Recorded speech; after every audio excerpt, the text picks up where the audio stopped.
संगम हुआ है परम पिता से सुहाना। संगम हुआ है परम पिता से सुहाना। पाया ये थे अनमोल खजाना। पाया ये थे अनमोल खजाना। संगम हुआ परम पिता से सुहाना। संगम हुआ परम पिता से सुहाना।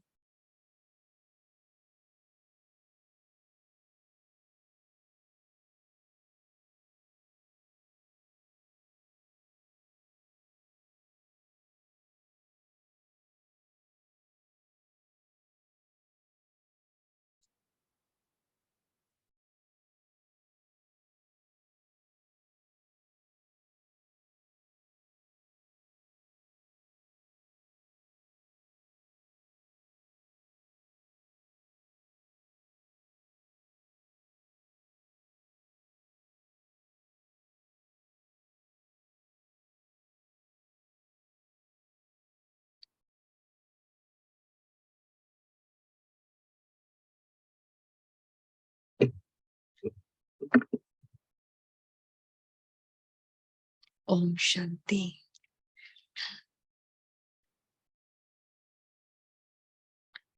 बाबा संगम युग में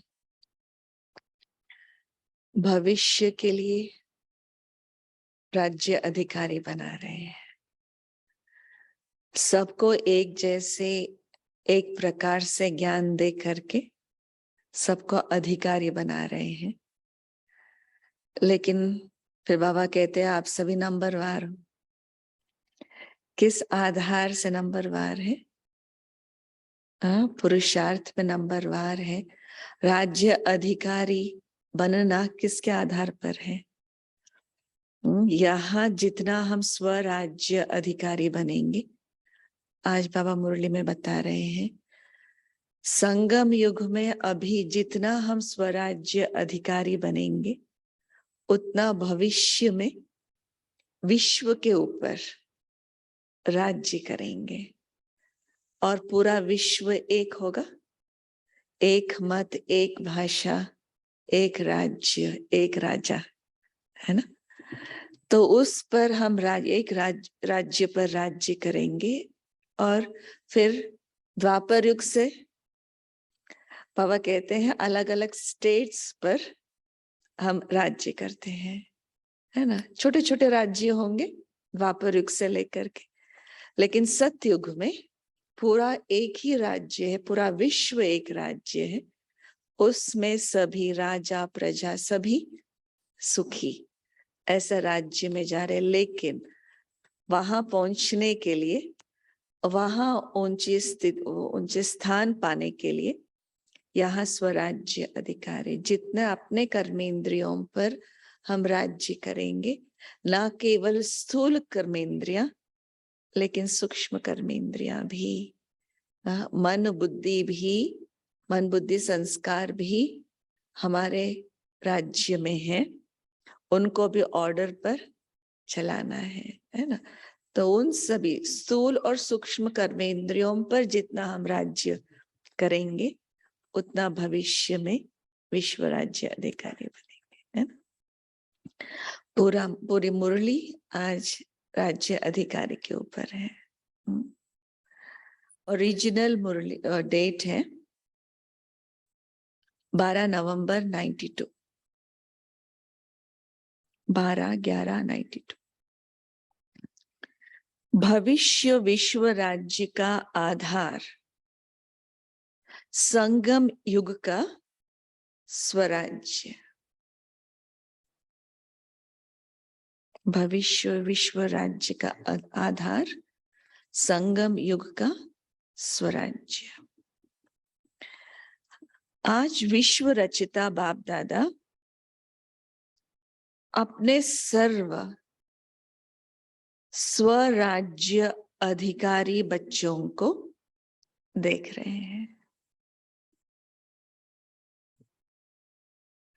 इस वर्तमान संगम युग के स्वराज्य अधिकारी, वर्तमान के स्वराज्य अधिकारी और भविष्य में विश्व राज्य अधिकारी बनते हो, क्योंकि स्वराज्य से ही विश्व के राज्य का अधिकार प्राप्त करते हो।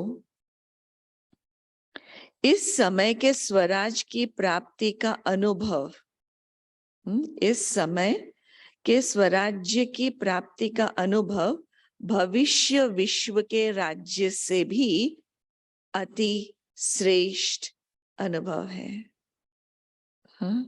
विश्व के भविष्य के विश्व राज्य अधिकारी से भी वर्तमान समय के स्वराज्य अधिकारी बनना वो अति श्रेष्ठ अनुभव है। सारे ड्रामा के अंदर स्वराज्य अधिकारी राज्य करते आते हैं। सबसे श्रेष्ठ पहला है, राज्यों में सबसे श्रेष्ठ कौन सा राज्य है? स्वराज्य। सबसे श्रेष्ठ पहला है स्वराज्य, जिसके आधार से आप स्वराज्य अधिकारी आत्माएं अनेक जन्म सतयुग त्रेता तक विश्व राज्य अधिकारी बनते हो। एक जन्म के स्वराज्य अधिकारी भविष्य में अनेक जन्म सतयुग और त्रेता युग में हम विश्व राज्य अधिकारी बनेंगे। तो पहला है स्वराज्य, फिर आधा कल्प है विश्व राज्य अधिकार, और द्वापर से लेकर के राज्य तो होता ही है लेकिन विश्व राज्य नहीं। द्वापर से तो राज्य है लेकिन विश्व राज्य नहीं। स्टेट के राजाएं बनते हो, छोटे छोटे राज्य। सारे विश्व पर एक राज्य वो सिर्फ सतयुग में ही होता है। तो 3 प्रकार के राज्य सुनाए हैं, है ना? 3 प्रकार, स्वराज्य, विश्व राज्य और स्टेट के राज्य। राज्य अर्थात सर्व अधिकार की प्राप्ति। राज्य माना अधिकार, सर्व अधिकार की प्राप्ति। सतयुग त्रेता की राजनीति, सतयुग त्रेता की राजनीति, द्वापर की राजनीति और संगम युग की स्वराज्य नीति, तीनों को अच्छी रीति से जानते हो। राजनीति कहते हैं ना, पॉलिटिक्स। आजकल तो पॉलिटिक्स बहुत बुरा शब्द मानते हैं अभी तो, लेकिन सतयुग में तो पॉलिटिक्स बहुत अच्छा होता है, राजनीति, है ना। संगम युग की राजनीति अर्थात यहाँ की संगम युग की राजनीति क्या है? हाँ? हमारा राज्य कौन सा है? स्वराज्य। उस पर राजनीति माना, हाँ? संगम युग की राजनीति अर्थात हर एक ब्राह्मण आत्मा स्व का राज्य अधिकारी बनता है, स्व का राज्य अधिकारी बनता है। हर एक राजयोगी है ना? सभी राजयोगी हो या प्रजा योगी हो, राजयोगी हो प्रजा योगी हो, बाबा पूछ रहे हैं। राजयोगी हो ना, तो राजयोगी अर्थात हाँ, राजा बनने वाले योगी, भविष्य में राजा बनने वाले योगी। स्वराज्य अधिकारी आत्माओं की विशेष नीति है। जैसे राजा अपने सेवा के साथियों को, प्रजा को जैसा जो ऑर्डर करते हैं, उस ऑर्डर से उसी नीति प्रमाण साथी व प्रजा कार्य करते हैं। राजनीति माना राजा जिसको जैसे ऑर्डर करता है वो उस प्रमाण साथी या प्रजा कार्य करते हैं। ऐसे आप स्वराज्य अधिकारी आत्माएं अपनी योग की शक्ति द्वारा हर कर्मेंद्रियों को जैसा ऑर्डर करती हो, वैसे हर कर्मेंद्रिया आपके ऑर्डर के अंदर चलती है, हमारे ऑर्डर पर, तब कहेंगे राज्य अधिकारी। ना सिर्फ ये स्थूल शरीर की सर्व कर्मेंद्रिया, लेकिन मन, बुद्धि, संस्कार भी आप राज्य अधिकारी आत्मा के डायरेक्शन प्रमाण चलते हैं। डायरेक्शन प्रमाण चलना माना जब चाहो, जैसे चाहो वैसे मन अर्थात संकल्प शक्ति को वहां स्थित कर सकते हो। जब चाहे, जहां चाहे मन को वहां स्थित कर सकते हो। अर्थात मन, बुद्धि, संस्कार के भी राज्य अधिकारी। संस्कारों के वश नहीं, लेकिन संस्कार को अपने वश में कर श्रेष्ठ नीति से कार्य में लगाते हो। श्रेष्ठ संस्कार प्रमाण संबंध संपर्क में आते हो। श्रेष्ठ संस्कार के आधार से हम संबंध संपर्क में आते हैं। तो स्वराज्य की नीति है, अभी संगम युग के स्वराज्य की नीति है मन, बुद्धि, संस्कार और सर्व कर्मेंद्रियों के ऊपर स्व अर्थात आत्मा का अधिकार। अगर कोई कर्मेंद्रिया कभी आंख धोखा देती, कभी बोल धोखा देती, वाणी अर्थात मुख धोखा देता, संस्कार अपने कंट्रोल में नहीं रहते, तो उसको स्वराज्य अधिकारी नहीं कहेंगे। है? बोलने के बाद फिर पछताए, करने के बाद फिर पछताए, उसको कहते हैं बाबा स्वराज्य अधिकारी नहीं कहेंगे। उसको कहेंगे स्वराज्य अधिकार के पुरुषार्थी। थोड़ा नीचे, हाँ, बन रहे हैं, वहां तक पहुंचना है लेकिन पहुंचे नहीं है, पुरुषार्थी है। अधिकारी नहीं लेकिन पुरुषार्थी है।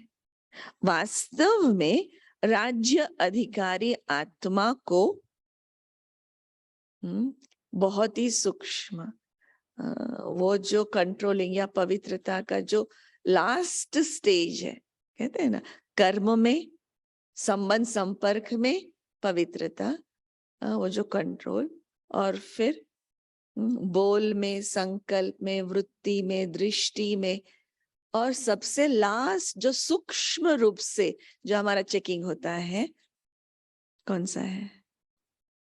स्वप्न, है ना। इसलिए बाबा कहते हैं वास्तव में राज्य अधिकारी आत्मा को स्वप्न में भी कोई कर्मेंद्रिया व मन, बुद्धि, संस्कार धोखा नहीं दे सकते, क्योंकि अधिकारी है। अधिकारी कभी अधीन नहीं हो सकता। अधीन है तो अधिकारी बनने के पुरुषार्थी है। तो अपने से पूछो, पुरुषार्थी हो या अधिकारी हो? अधिकारी बन गए या बन रहे हो।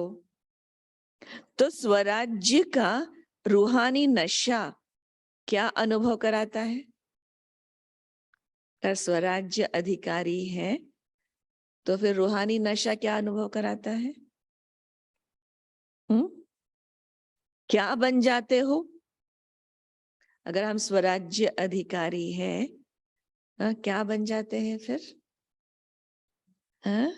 राजा बन जाते हैं। अभी यहाँ वर्तमान समय बाबा कहते हैं बेफिक्र बादशाह। वर्तमान समय हम बेफिक्र बादशाह बन जाते हैं और बेगमपुर के बादशाह, है ना। सबसे बड़े ते बड़ा बादशाह है बेफिक्र बादशाह, और सबसे बड़े ते बड़ा राज्य है।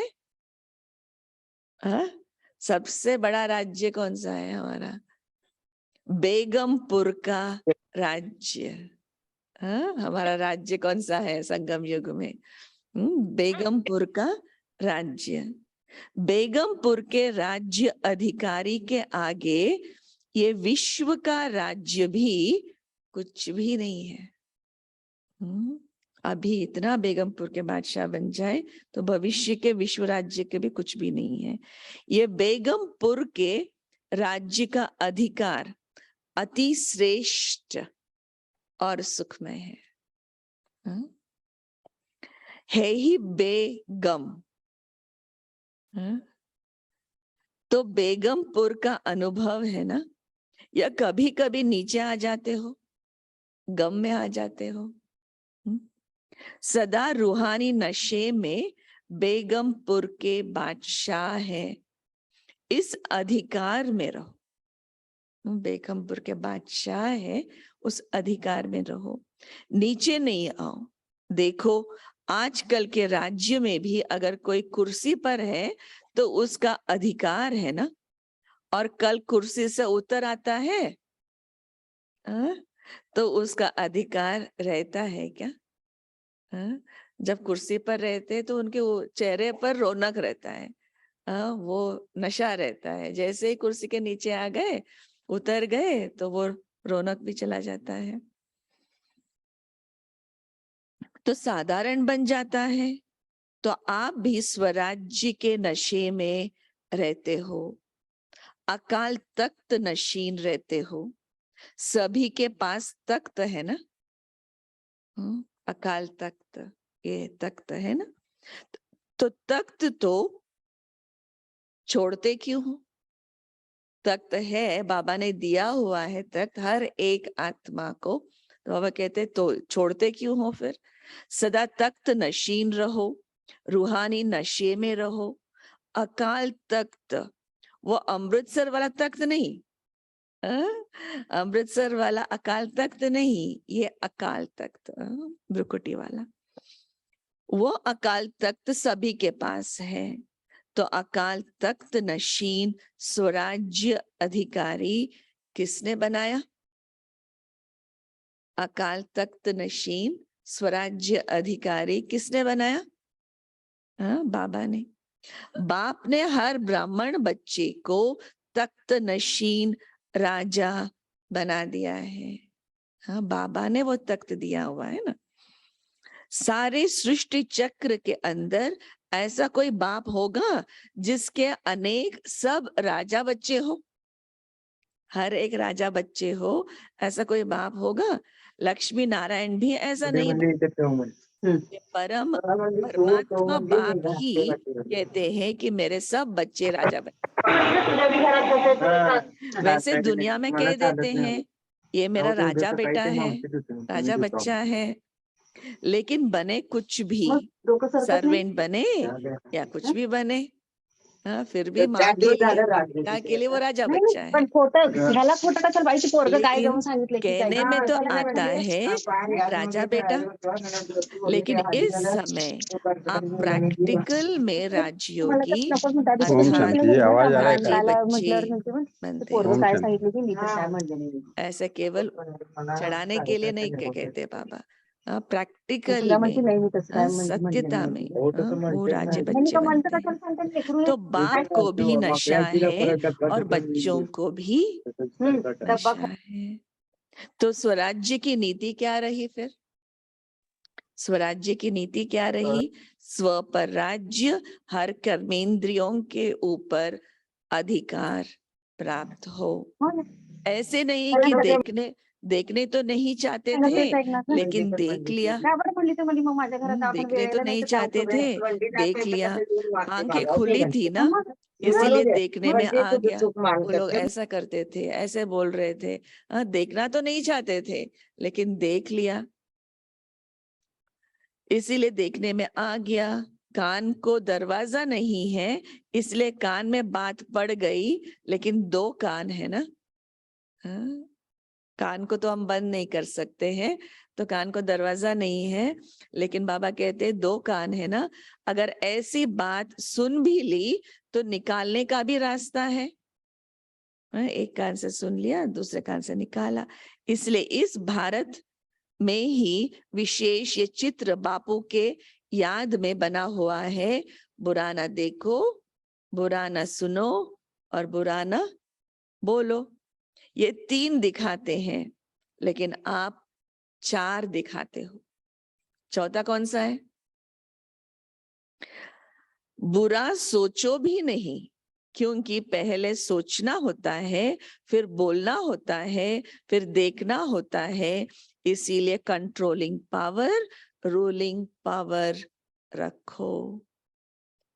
राजा अर्थात रूलिंग पावर। राजा हो और रूलिंग पावर हो ही नहीं। नाम के लिए राजा हो, लेकिन रूलिंग पावर है ही नहीं, तो कौन सा राजा मानोगे? कौन राजा मानेगा? तो स्वराज्य अर्थात रूलिंग पावर, कंट्रोलिंग पावर। बाप दादा ने पहले भी सुनाया है कि कहीं बच्चे परखने में बहुत होशियार होते हैं। कोई भी गलती होती है जो नीति प्रमाण नहीं है, तो समझते हैं कि ये नहीं करना चाहिए, ये सत्य नहीं है, यथार्थ नहीं है, अयथार्थ है, व्यर्थ है।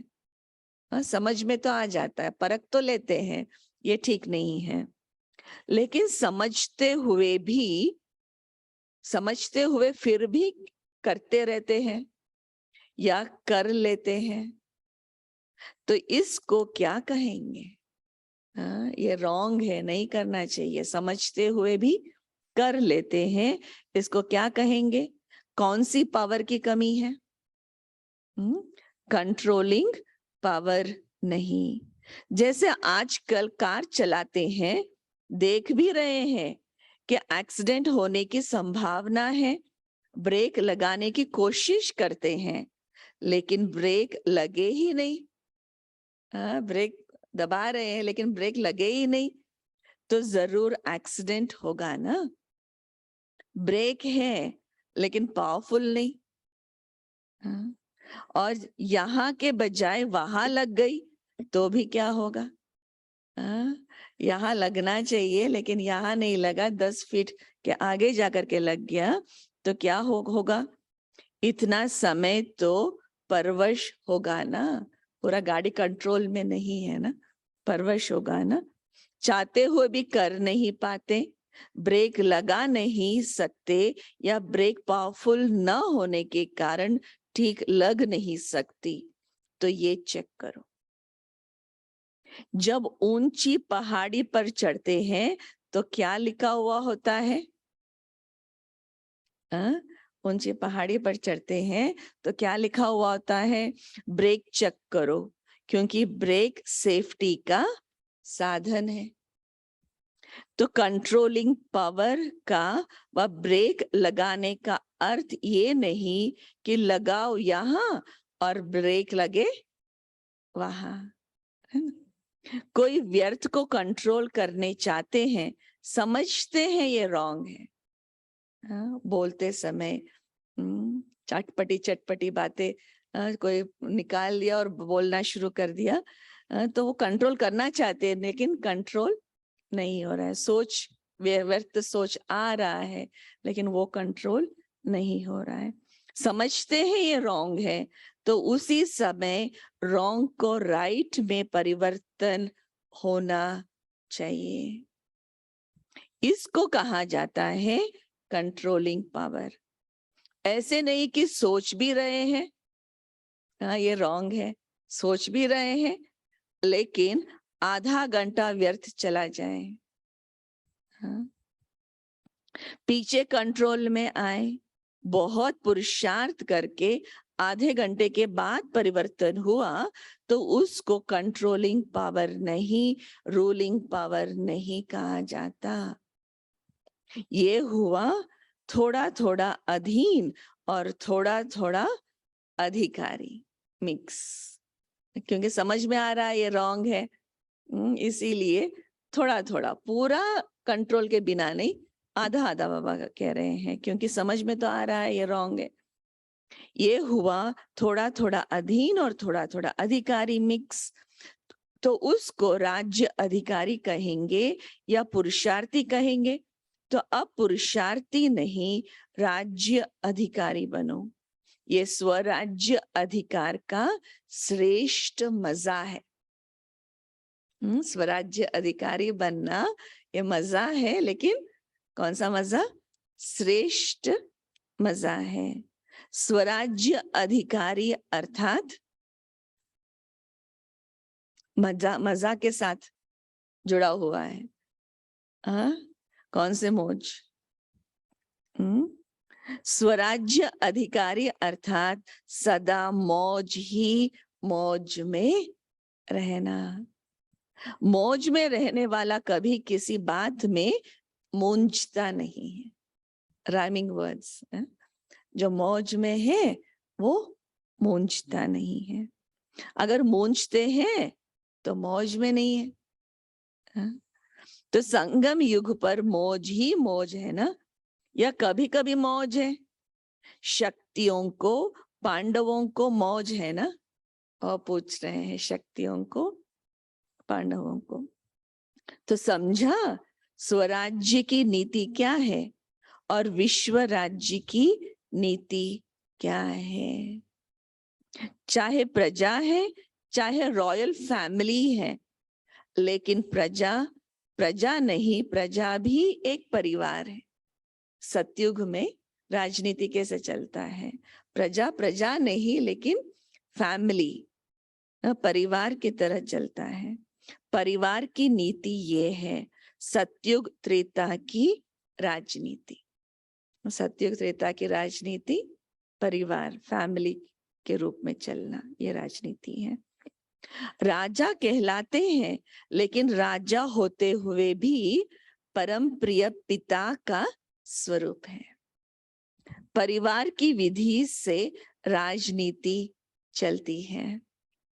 चाहे राज्य कारोबार भिन्न भिन्न हाथों में होगी, राज्य में अनेक डिपार्टमेंट्स भी होंगे ना, तो अलग अलग डिपार्टमेंट्स के उनके कारोबार उनके हाथों में होगा। चाहे राज्य कारोबार भिन्न भिन्न हाथों में होगी, लेकिन परिवार के स्नेह की विधि से कारोबार होगी। ऐसे नहीं कि राजा के पास बहुत धन दौलत हो और प्रजा में कोई को खाने पीने के लिए भी नहीं हो। ऐसे नहीं। द्वापर कलयुग की राजनीति में क्या शुरू हो जाता है फिर? सतयुग और त्रेता युग के राजनीति में परिवार प्यार से चलता है, लव के ऊपर आधार से चलता है, परिवार के रूप में चलता है। लेकिन द्वापर और कलयुग के राजनीति में, द्वापर कलयुग की राजनीति में लॉ एंड ऑर्डर चलता है। वहां लॉ फिर एनफोर्स करना पड़ता है, लेकिन सतयुग और त्रेता में प्यार में ही सब कुछ चलता है। द्वापर कलयुग की राजनीति में लॉ एंड ऑर्डर चलता है, लेकिन विश्व राज्य देव राज्य के समय यही नीति चलती है। लॉ नहीं लेकिन स्नेह और संबंध की नीति चलती है। स्नेह और संबंध की नीति चलती है सतयुग और त्रेता युग में, क्योंकि सभी मानते हैं राजा की बात, प्यार होता है। ऐसा नहीं कि कोई माने नहीं राजा की बात, ऐसा नहीं, सब सहज रूप से लॉ एंड ऑर्डर में चलता है सतयुग में, स्नेह के आधार से।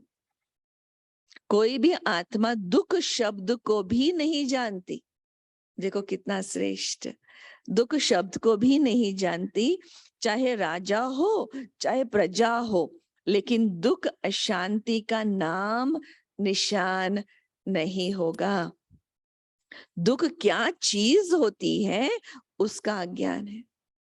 देखो वहां दुख है ही नहीं, है ना, उसका भी अज्ञान है, ज्ञान ही नहीं है। जैसे इस समय स्वराज्य के समय भी आपको बाप दादा किस नीति से चलाते हैं?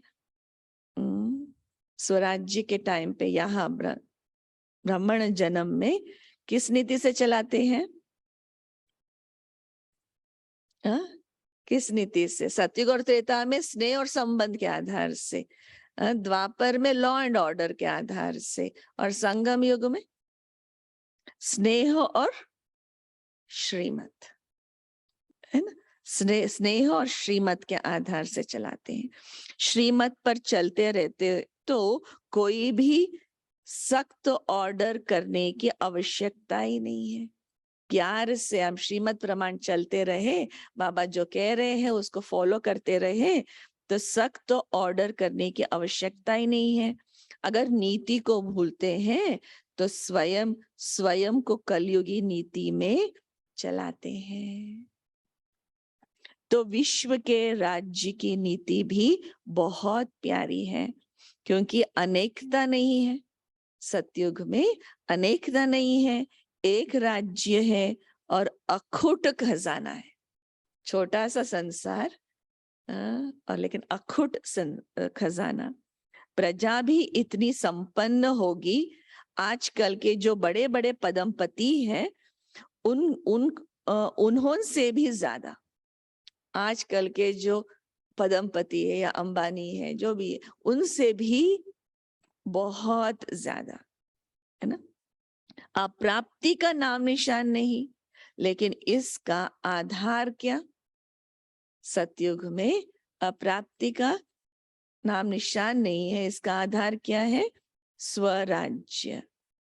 इस समय संपन्न बनते हो, इसीलिए परमात्मा संपत्ति की संपन्नता, इस समय संपन्न बनते हो, इसीलिए परमात्मा संपत्ति की संपन्नता सतयुग त्रेता के अनेक जन्म प्राप्त होती है। इसीलिए कहा नंबर 1 राज्य है स्वराज्य, फिर है विश्व राज्य, और तीसरा है द्वापर कलयुग का अलग अलग स्टेट का राज्य। इस राज्य को तो अच्छी तरह जानते ही हो, वर्णन करने की आवश्यकता नहीं है। स्वराज्य के बारे में बाबा कहते हैं उसको वर्णन करने की जरूरत नहीं। तो सदा किस नशे में रहना है? स्वराज्य हमारा जन्म सिद्ध अधिकार है, इस नशे में रहना है। स्वराज्य हमारा जन्म सिद्ध अधिकार।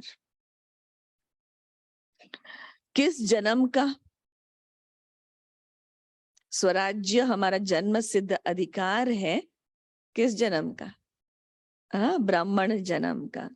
ब्रह्मा बाप ने जन्मते ही स्वराज्य के तिलक हर ब्राह्मण आत्मा को लगाया है। तिलकधारी हो ना, राज्य दिया है, तख्त दिया है, और बाबा कहते हैं अभी तिलकधारी हो ना। तिलक है स्मृति का, तिलक भी है, तख्त भी है, और ताज भी है। ताजधारी हो ना। कौन सा ताज है? कौन सा ताज है? रतन जड़ित ताज है? अभी तो नहीं है। कौन सा ताज है? बाबा ने कहा कि तिलक भी है, तख्त भी है, ताज भी है। तिलक तो स्मृति का तिलक है, तख्त को स्वराज्य वो जो स्वमान का तिलक है, तख्त है, और ताज कौन सा है? ताज कौन सा है? विश्व कल्याण का ताज, विश्व कल्याणकारी हो ना, प्यूरिटी का ताज और विश्व कल्याण का ताज, डबल ताज है। प्यूरिटी का ताज और विश्व कल्याण का ताज।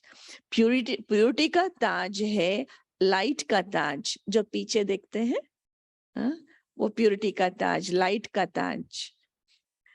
और विश्व कल्याण का ताज है सेवा का ताज। जितनी हम सेवा करेंगे यहाँ, फिर भविष्य में वो ताज हमें मिलेगा।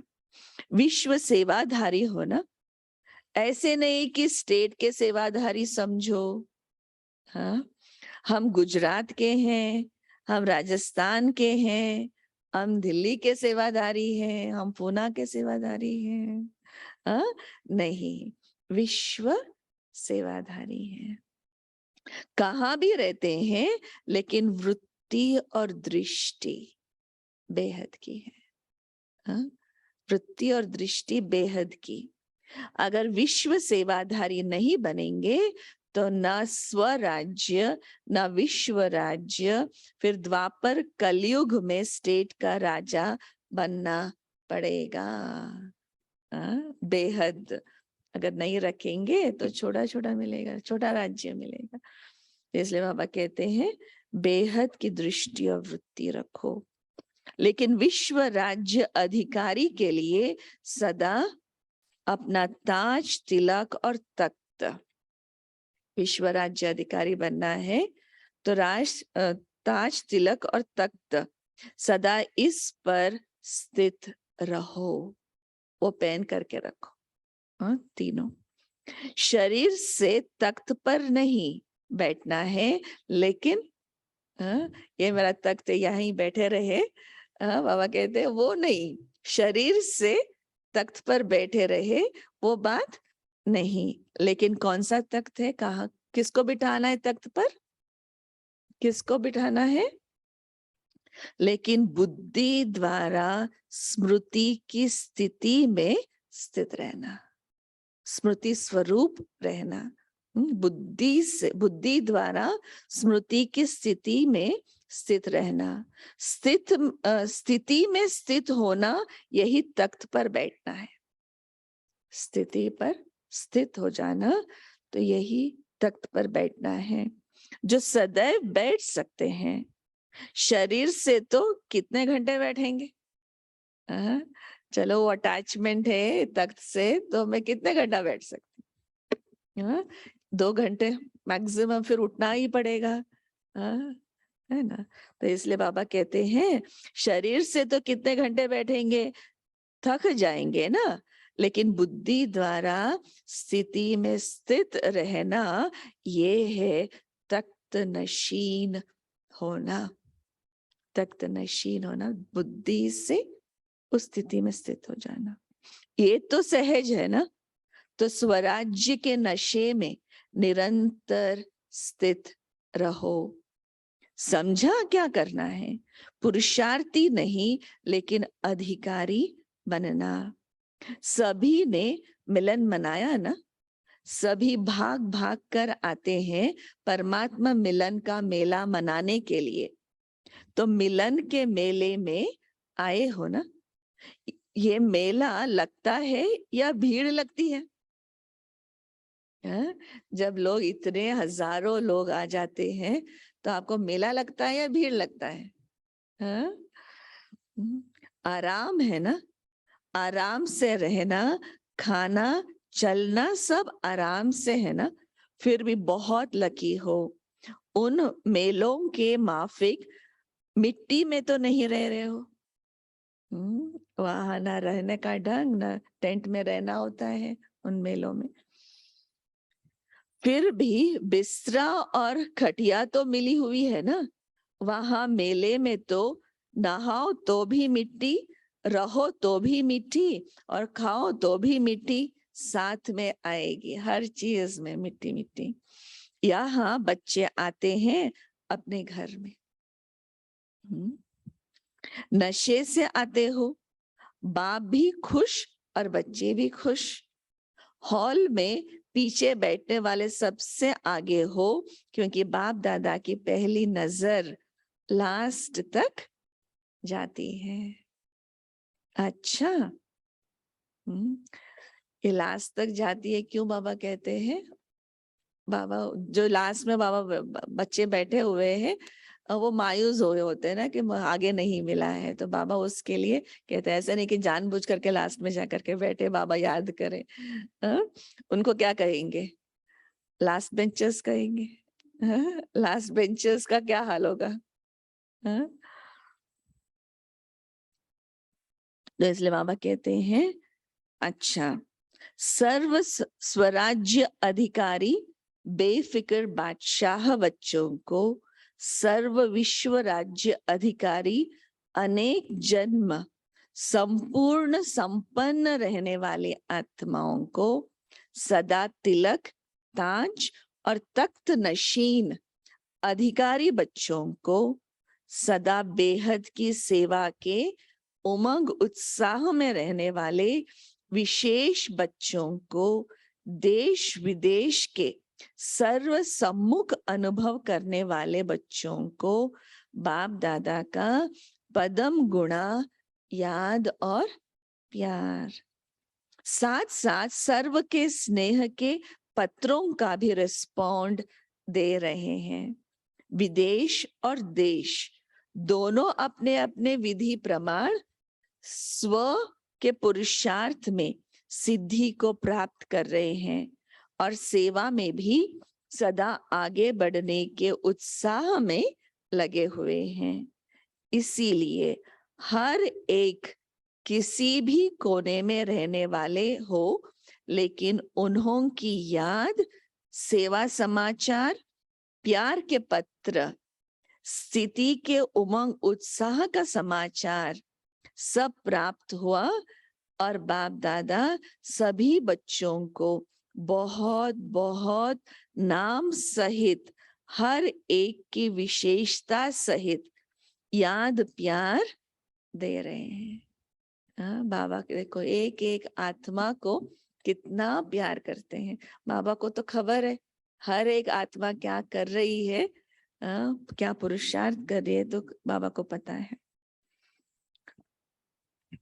और सदा इसी याद प्यार की पालना से पल रहे हो, उड़ रहे हो और उड़ते उड़ते मंजिल पर पहुंचना ही है ना।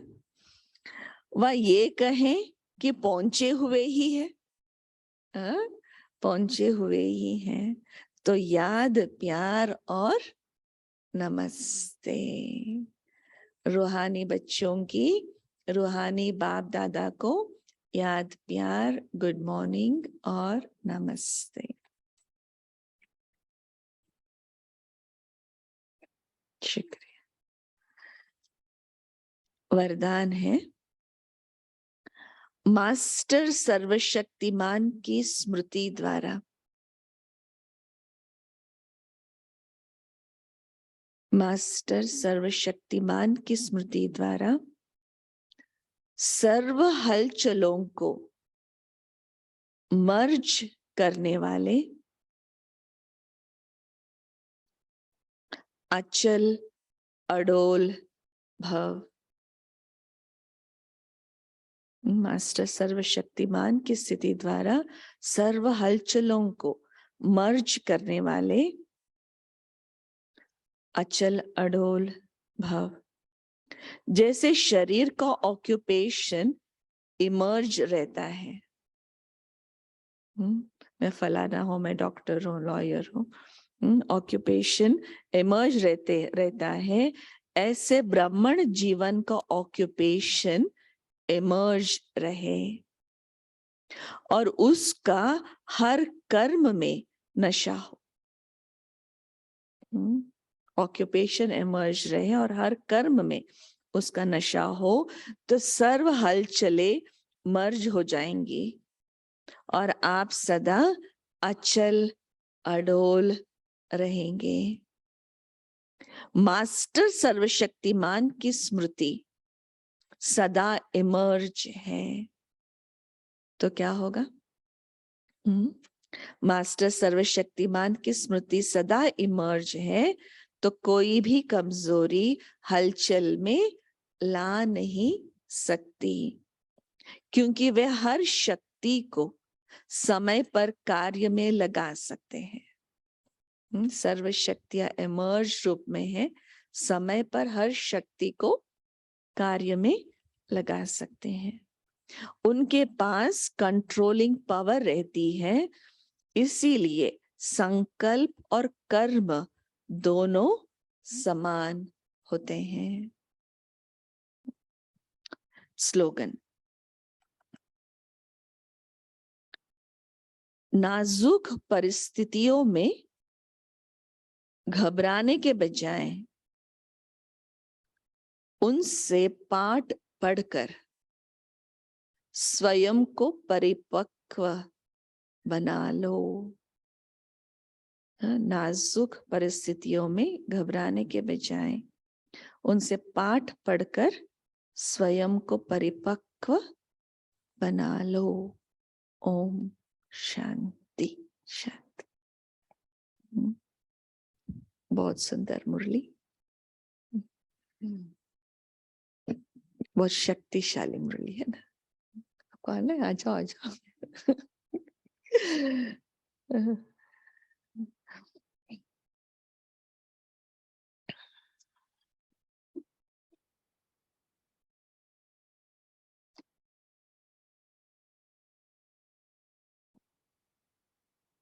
ओम शांति। बाबा के शक्तिशाली महावाक्य हमने एक शक्तिशाली आत्मा द्वारा सुनाई। तो वैसे तो मुझे लगता है